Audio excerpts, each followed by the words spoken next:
Perseverance of Joy Upon Hearing of Pristine Pure Land Buddhism by Alan Kwan, published in Buddhist Door Global on December the 5th, 2014. If you have ever felt joyful upon hearing of Amitabha Buddha's deliverance and admittance to his Pure Land, you are now on the right track as a Pure Land practitioner. Congratulations. It is stated in Amitabha's 18th vow that sentient beings must entrust themselves sincerely and joyfully to Amitabha Buddha. According to the Infinite Life Sutra, all sentient beings who, having heard his name, rejoice in faith, remember him even once, and sincerely transfer the merit of virtuous practices to that land, aspiring to be born there, will attain birth and dwell in the stage of non-retrogression.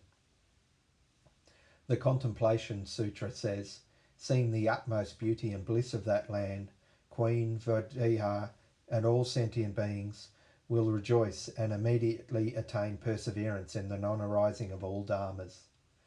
Master Shandao, the founder of the Pure Land tradition, indicated that there are three other meanings of perseverance in the non-arising of all dharmas. They are perseverance in joy, perseverance in enlightenment, and perseverance in faith. The Bodhisattva Nagarjuna also used the analogy of the joy of sailing on a boat to describe the feeling of a genuine Pure Land practitioner's journey to the Pure Land. If you are unable to grasp the essence of the Pure Land teachings, you are said to be walking to your destination uphill with difficulty and pain. Joy is a good and positive indicator that you believe in and accept the deliverance of Amitabha Buddha in the right way, one of the objectives of the Pure Land Buddhism. It is a kind of joy from the bottom of one's heart, like survival at a critical and desperate moment. Why are the practitioners joyful? 1. They know that they are the objects of salvation, thus qualified to be reborn in the land of bliss, Amitabha Buddha's homeland. Some Pure Land practitioners have doubts about whether they are entitled to be admitted to the land of bliss, the unconditioned realm of nirvana. They doubt that an iniquitous ordinary being can be reborn there until his kileshas or mental defilements have been eliminated. If a Pure Land practitioner has the question, what should I do to qualify for rebirth in the land of bliss in his mind, he will surely be depressed and desperate.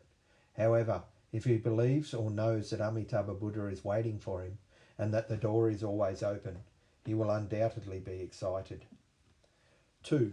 They know that they are assured of rebirth in this lifetime, and they will no longer reincarnate within the 6 realms. They will not be dragged about by the force of karma near the end of their lives. The uncertainty of rebirth in the land of bliss has been eliminated. A Pure Land practitioner will be concerned about whether he will be able to call upon Amitabha Buddha to receive him when nearing death. He knows he has no control over his rebirth himself, so his rebirth is uncertain. However, if he believes or knows his rebirth is entirely dependent on the awesome power of the mighty Amitabha Buddha, his rebirth is assured and he will feel relieved. 3. They know that they can concentrate on a simple practice because exclusive Amitabha recitation will ensure their rebirth. The merits and virtues of various meditative and non-meditative virtues are not directly related to rebirth. The anxiety of trying to attain rebirth in the Pure Land is eradicated. A Pure Land practitioner would find it stressful to do a lot of miscellaneous virtuous practice at a certain level for the sake of rebirth in the land of bliss.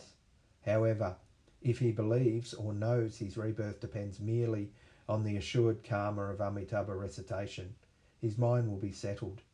This might be the only practice he can easily do at all times and under any circumstances, and he can therefore relax. A Pure Land practitioner can have the same feeling of joy as Queen Vodiha if he attempts to learn the Pure Land teachings from Amitabha's perspective and trusts and relies entirely on the merits and virtues of Amitabha's name, developing faith through exclusive Amitabha recitation. Last month, I received an email from an American living in Norway. He wrote, "The last 8 months in which I have been seriously practicing in the Shandao tradition have been a profound blessing. I truly feel as if Amitabha has settled my faith once and for all. Sometimes I am able to practice more, sometimes not, but I know that I am held in Amitabha's light and saved by Amitabha's vow regardless. He took refuge in the Three Treasures in 2008 and joined the Jodo Shinshu sect of Japanese Pure Land. He continued, "Many years of frustration followed as I was drawn into the teachings of Jodo Shinshu. Jodo Shinshu teaches that one's birth in the true Pure Land is not settled until one realises a mind free of doubt and anxiety about one's birth.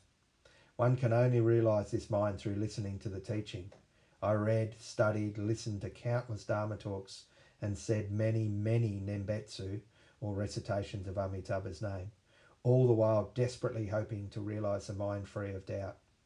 After some years, despite my initial commitment to the sect, I left in despair and began practicing in the tradition of Honen Shonin, the follower of Master Shandao, who founded the Pure Land School in Japan.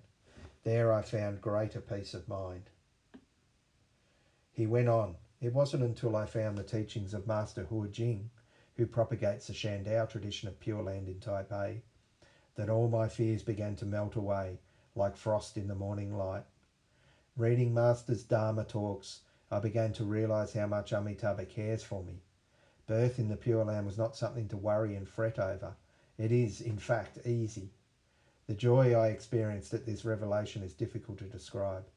Though I still sometimes have occasional moments of doubt or worry, I now know that my rebirth is guaranteed by the power of Amitabha's vow. When I think of this, my heart begins to dance, and the Nyanfo flows from my lips. Even in the darkness and difficulty, an echo of this joy is always with me. Namo Ami Tofo."